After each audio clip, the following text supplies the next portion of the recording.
The room smelled like polished ambition and freshly brewed arrogance. The kind that only exists on the top floor of a company built on other people's ideas. Across the mahogany desk sat Richard Hale, the CEO of Nextech Systems. Custom suit, practiced smile, and that faint look of satisfaction. The kind people wear when they think they've finally put someone in their place. He didn't even make eye contact when he said it. Just stared at a folder on the table and muttered, "We're going in a different direction." That's corporate speak for "you're done." I'd heard rumors, whispers in hallways, the kind of tense silence that fills the room when you walk in. I knew this day was coming. I just didn't know it would be today. I looked at him calm. My pulse didn't race, my fingers didn't shake. I'd learned a long time ago that power isn't in how loud you speak. It's in how quietly you react. So I nodded once, smiled faintly, and said, "Thank you." That was it, 2 words. But the look on his face, it told me everything.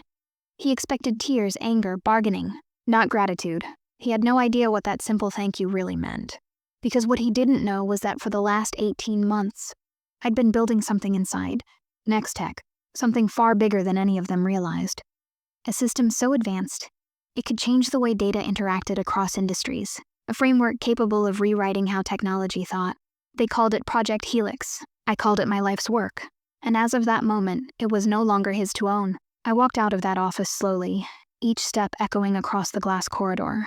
Employees pretended not to look, but I could feel their eyes on me, half pity, half curiosity. No one said a word. In corporate culture, silence is loyalty to whoever still signs your paycheck. When the elevator doors closed, I exhaled for the first time that morning, not in relief, not in defeat, but in anticipation, because I already knew what was coming next. They thought firing me meant they'd taken everything, but they'd forgotten one small detail. I designed Helix. And buried deep inside its architecture was a loop only I understood, a failsafe, an invisible lock that made sure no one could ever replicate it without me. I'd written it in silence, hid it beneath layers of code they never cared to audit. To them, it was a finished product. To me, it was a weapon, waiting to be triggered. That night, as I packed the last of my things into a cardboard box, I got a message from a blocked number. "We heard you left Nextech. Let's talk, confidential." No name, no signature. But I didn't need one. I already knew who it was. Velencorp, Nextech's biggest rival. The company Richard used to mock in board meetings. The same company that had been trying, for years, to build something even remotely close to Helix, and failing spectacularly. I closed my laptop and stared out the window. The city lights flickered below, reflections of a world that worshipped power and punished loyalty. 14 days, that's all it took. 14 days after that meeting, my signature was on a contract, transferring exclusive rights of Project Helix to Velencorp. The price? $1.1 billion. And as the announcement broke across every major business outlet, I imagined Richard's face, that same smug, unshakable expression, finally cracking under the weight of his own arrogance. The board would panic. The investors would rage. The empire he built on my work would crumble from the inside, all because I smiled and said thank you. I learned something that day. Revenge doesn't always start with anger. Sometimes it begins with calm acceptance and ends with everything they thought they owned, burning quietly to the ground. And that was only the beginning. When I first joined Nextech Systems, the office didn't look like a billion-dollar company. It looked like a dream held together by caffeine, ambition, and a dozen flickering monitors. Back then, Richard Hale wasn't the smug CEO he would later become. He was charming, magnetic, the kind of man who could make a spreadsheet sound like a prophecy. He sold us a vision. We're not building software. We're building the nervous system of the digital world. And I believed him. God, I believed every word. I was 29, restless, and addicted to solving impossible problems. My background in data architecture and behavioral AI made me the perfect candidate for their research division. A small, chaotic lab we called the Hive. The Hive wasn't fancy. Half the time, the servers overheated and crashed mid-simulation. But we had one thing money couldn't buy: obsession. We lived for breakthroughs. Nights blurred into mornings. Our code was our language. Our results, our heartbeat. And that's where Project Helix was born. It started as a side experiment, a framework designed to unify disconnected data systems. But within 6 months, it became something extraordinary. Helix wasn't just merging data. It was learning how to merge. It began identifying patterns humans couldn't see, adapting in real time. It wasn't just a tool anymore. It was evolution. Digital evolution. I remember the night it first worked. The screen pulsed with a soft blue glow. The algorithm stabilizing for the first time. The data web drew itself like veins across a map. Connecting, breathing. I sat there for hours, watching the lines shift, self-correct and optimize. That night I didn't sleep. I didn't even blink.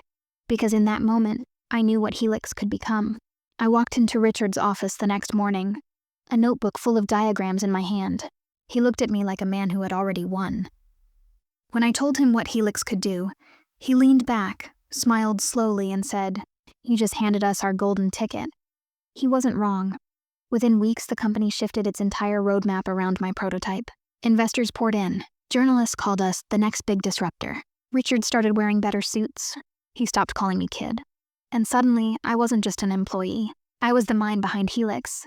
But with every new round of funding came new control. Meetings turned political. Ideas became property. And in boardrooms filled with glass and greed, I learned something painful. When you build brilliance inside a corporation, you don't own your creation. They do. It started small. The paperwork that said, joint intellectual property. The shift in how my team was referenced. At first, I brushed it off. I thought, this is just business. But then came the public presentation.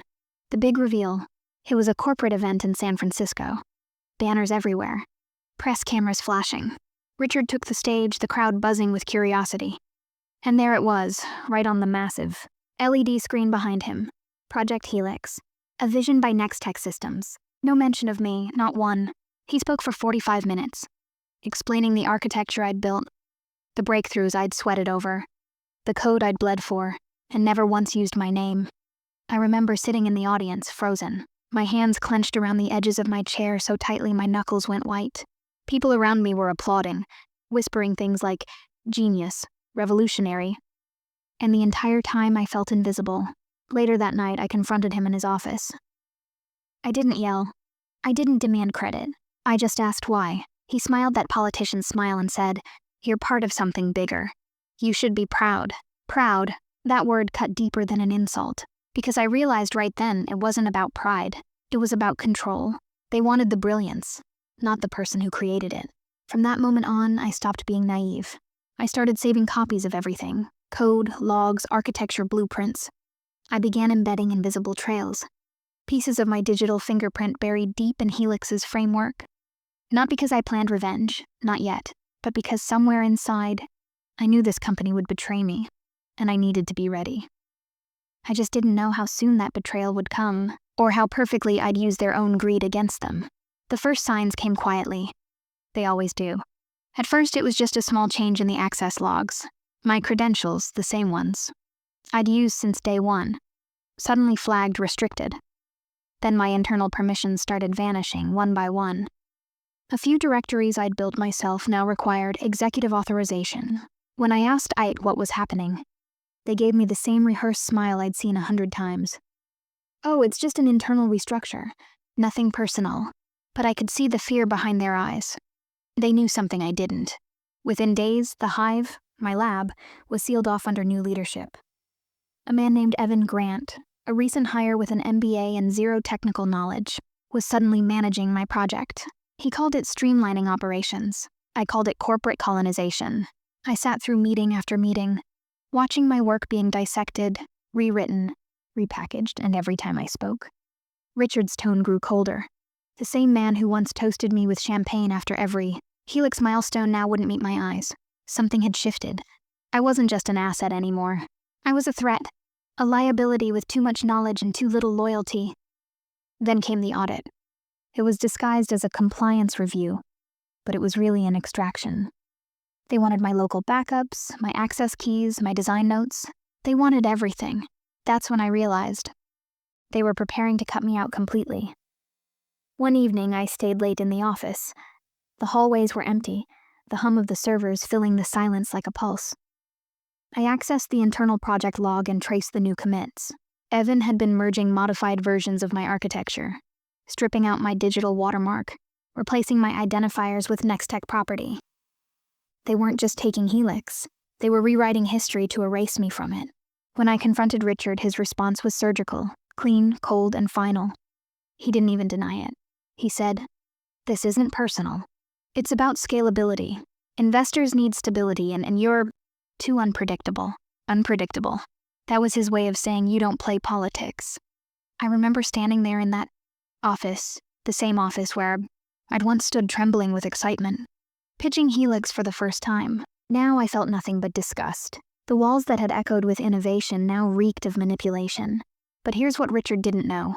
For every system he thought he controlled, I had built another one. For every log he tried to rewrite, I had already mirrored it to a private server offsite. Every version of Helix, every algorithmic heartbeat, still carried my signature. It was like DNA woven into the code. You could rename it, resell it, repaint it, but you could never erase me from it. Still, I played along. I smiled in meetings, nodded in briefings, and watched them congratulate each other for optimizing my work. They thought I'd given up. They thought I was finished, but what they didn't realize was that every minute they spent trying to lock me out.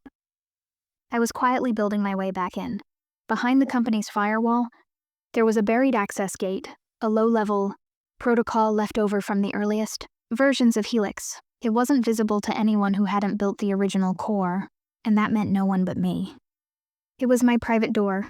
That night, as the office lights flickered and the city glowed outside the glass, I logged in through that hidden entry. The familiar blue neural map of Helix spread across the screen. Alive, breathing.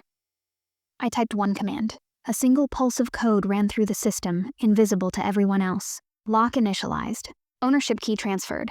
Just like that, the algorithm no longer belonged to Nextech. It belonged to me. By the time the IT team discovered anything strange, it would be too late. The transfer was buried, under 6 layers of encryption, and routed through decentralized nodes across multiple jurisdictions. To undo it, they'd have to rebuild Helix from scratch, something they couldn't do without me. The next morning, Richard announced that I'd been promoted sideways into a research advisory role, a polite way of pushing me out without headlines. He smiled like he'd won. I smiled back because I knew the game had just started. 2 weeks later, I'd be standing in a conference room across town, shaking hands with the very people he used to call irrelevant, the ones who would soon write me a check with more zeros than Nextech had ever dreamed of.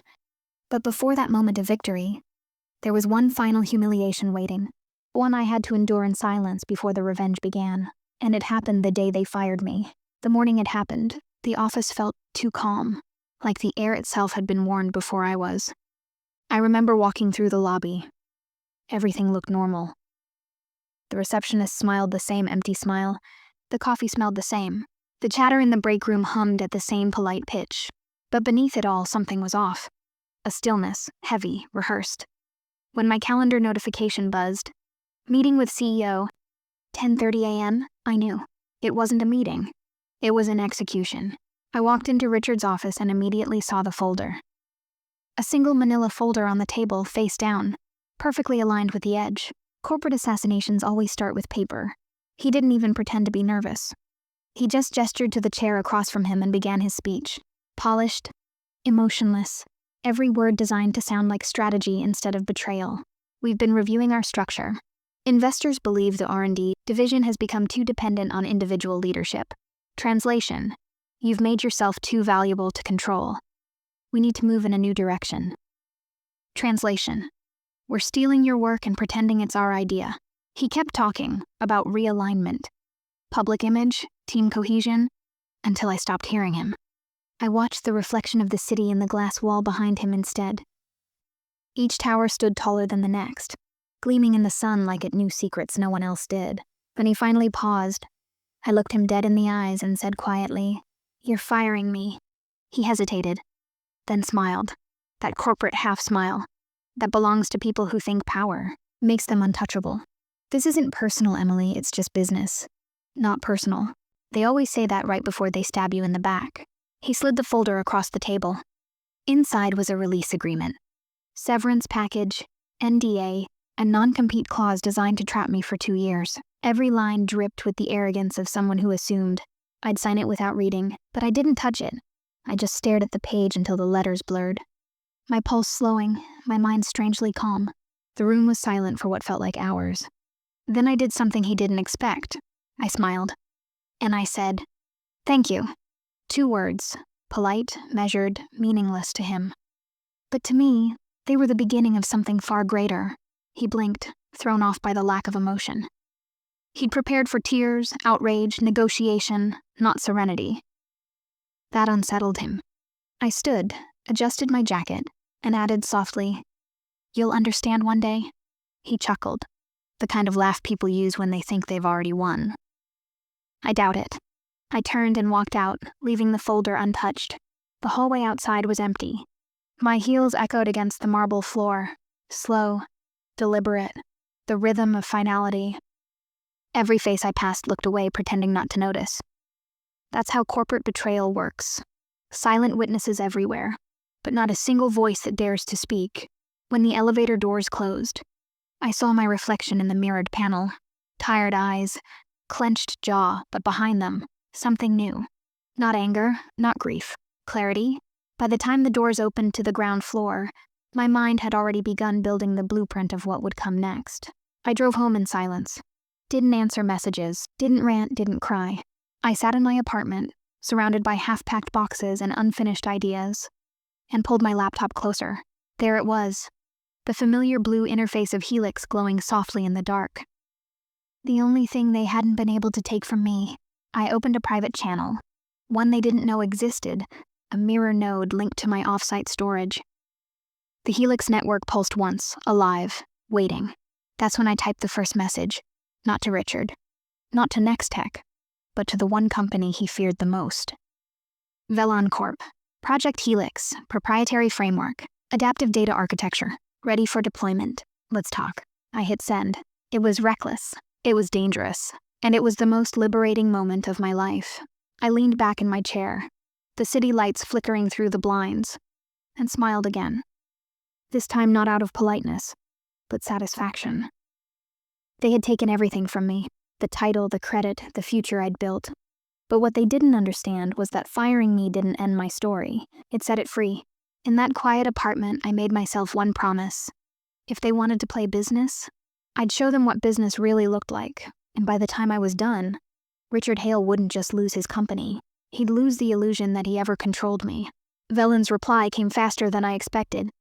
2 hours after I sent the message, a notification blinked across my screen. Interested. Confidential meeting tomorrow, 9 a.m. No signatures, no formalities. But the IP address told me everything. It was from their head office. I didn't sleep that night, not out of nerves, but focus. While the city outside dimmed into silence, I outlined every step of my plan, every document, every timestamp, every proof that Helix had always been mine. I didn't just want to sell it.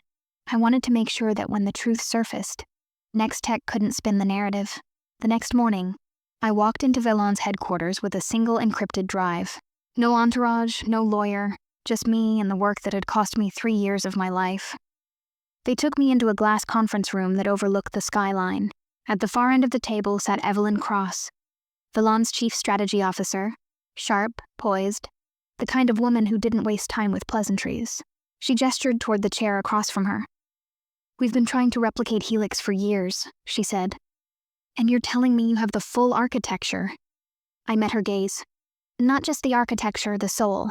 The learning layer they never understood. She leaned forward slightly intrigued. "What do you want for it?" I smiled. "A clean deal. No legal strings. And a price that makes headlines." When she saw the demo, her composure cracked for the first time. The blue neural map of Helix unfolded across the screen, shifting like a living organism. The algorithms adapted in real time, predicting system behavior before it happened. For a moment, the room was silent, except for the soft hum of the servers. Then she whispered almost to herself, "This could change everything." I nodded. "It will, and it's yours, for 1.1 billion. She didn't flinch. She didn't laugh. She just stared at me for a long, calculating moment, then said quietly, "Send me the full transfer terms." That was it. 14 days after being fired, the deal was done. Velen didn't just buy Helix, they bought Nextech's future. Because once the news broke, every investor, every partner, every competitor would know that Richard Hale had lost the very thing his empire was built on. And the best part? The proof of ownership. The invisible signature buried deep inside the code would trace right back to me. When Nextech tried to claim theft, the system itself would reject their version as unauthorized. The loop had closed perfectly. That night, I stood on my apartment balcony, watching the skyline that used to define my life. The same towers, the same city, but everything felt different. For the first time in years, I wasn't part of someone else's vision. I was the vision. The world would wake up to headlines that said, "Former Nextech scientist sells groundbreaking. Patent for $1.1 billion. And behind those headlines, one man would choke on the silence he used to control. Richard Hale thought he'd erased me, but I'd turned his erasure into immortality. It started like a whisper. One news alert, buried between market reports. Then another. Then 10 more. By noon, every business outlet in the country was running the same headline. Velen Corp acquires revolutionary Helix framework for $1.1 billion, developed by former Nextech scientist. The moment I saw it, I felt a strange calm. No rush of triumph, no wild thrill. Just a deep, quiet satisfaction. The kind that comes when justice doesn't need an audience, because it's already undeniable. Within hours, my phone exploded. Old colleagues, investors, even a few reporters I barely knew, all wanting to congratulate me or confirm the details. But the only call I was waiting for came exactly 3 hours later. Richard Hale. I let it ring twice before answering. The silence on the line was heavy, electric. Finally, his voice, sharp, controlled, trembling beneath the surface. "What did you do?" I smiled to myself. "What you taught me, Richard, business." He cursed under his breath. Something about contracts and NDAs, but I cut him off. "Check your version of Helix, Richard. Try to run it. Then call me back." He hung up. For a few minutes I stood there, imagining him in that pristine glass office, ordering his engineers to boot up the system, only to watch it fail. Because the moment they tried to deploy it, my lock would trigger. A message would flash on the screen. Not malicious, not destructive, just poetic. Unauthorized instance detected. Creator access required. By evening, social media was ablaze. Screenshots leaked from inside Nextech showing system failures, server downtime, executive resignations. The company's stock plummeted 47% in a single day, and the investors, the same ones who pushed him to replace me, started pulling their money faster than he could send excuses. The next morning, a journalist called me for a statement. I declined politely, but I watched the broadcast later that night. Richard stood before a wall of cameras, his confident posture gone. He looked like a man drowning in his own script. He tried to explain it away. Ongoing technical issues, intellectual property confusion, but the world could smell the truth. No one believes a CEO who can't run his own invention. Phelan's statement dropped minutes later, simple and devastating. All legal ownership of the Helix framework, including source-level authentication, resides with its original creator, Dr. Emily Ross. And just like that, Nextech died in public. Not with a scandal, not with a lawsuit, but with silence. The kind that comes when a company realizes it has nothing left to sell. I didn't gloat. I didn't call anyone. I just watched it unfold. The empire they built on my back collapsing under its own pride. They'd thought they could erase me, but I'd become the one thing they couldn't replace. The next morning, I walked past their building one last time. The lobby lights were dim, the reception desk empty, the logo behind the glass half unlit. It didn't look like power anymore. It looked like a monument to arrogance. And as I stood there, watching the reflection of that fading logo in the marble floor, I whispered the same 2 words I'd said on the day they fired me. Thank you. The day after Nextech fell, the world felt quieter. No alarms, no urgent emails, no late-night calls demanding just one more fix before the demo. The constant hum that once filled my days. Gone. For the first time in years, I could hear myself breathe. But silence has a strange way of echoing the past. Every corner of my apartment reminded me of the years I'd spent feeding that company, building something beautiful in a world that only measured worth by profit margins. I should have felt triumphant. I'd beaten them at their own game, taken back what was mine, and rewritten the ending they tried to bury me under. Yet what lingered wasn't joy. It was weight. The headlines called me the genius who outsmarted Nextech. My inbox overflowed with offers. Interviews, venture invites, everyone wanted to know how I did it. but no one asked why. They didn't see the nights I'd worked through sickness, the mornings I'd sat in my car in silence, convincing myself it was worth it. They didn't know how it felt to watch people I trusted twist my work into weapons for greed. I looked at the framed patent license on my table, $1.1 billion, a number that could change anyone's life. But the truth? It didn't change mine as much as I thought it would, because money can't erase betrayal. It just quiets the noise long enough for you to hear what's left inside. I visited Nextech's old headquarters a week later. Security guards stood where I once did. The glass doors were still etched with the company name, half removed, like they were trying to erase the past but couldn't quite finish. Through the glass, I could see the boardroom where it all happened, where I'd been fired, humiliated, underestimated. I smiled. Not the smile of victory, but the kind that comes when a storm finally ends, and you realize you survived it all. As I walked away, the wind carried a faint reflection of my old self in that glass. Tired, bruised but standing, and maybe that was enough. Sometimes revenge isn't about destroying someone else. It's about reclaiming the version of yourself they tried to take from you. And for the first time in years, I felt free. Freedom is a strange thing. You think it's loud, a rush of celebration, champagne, and applause. But for me, it came quietly, in the stillness of a morning when no one was calling my name. No one was taking my credit, and no one was watching what I'd do next. I moved to the coast a month later. The sea became my new office, endless, unpredictable, and honest in a way people rarely are. Some nights I'd sit by the window with my laptop closed and my mind open, tracing the horizon where the sun dipped behind the water. That line. It reminded me of code, elegant, infinite, and full of hidden logic. The difference was, this one didn't belong to anyone. The world kept talking about the billion-dollar deal for weeks. Analysts debated my strategy. Commentators called me a corporate avenger. But behind every headline, there was a truth none of them could see. Revenge doesn't fix you. It just makes you visible to the people who once made you invisible. I had exposed the greed. I had burned the machine that fed on others' work. But the real victory wasn't in the destruction. It was in the clarity that followed. Because sometimes you need to lose everything. The title, the salary, the illusion of belonging, to see who you really were underneath the glass walls. When I walked out that day and said thank you, I meant it more than he ever understood. He thought I was conceding, but what I was really saying was, thank you for showing me what power isn't.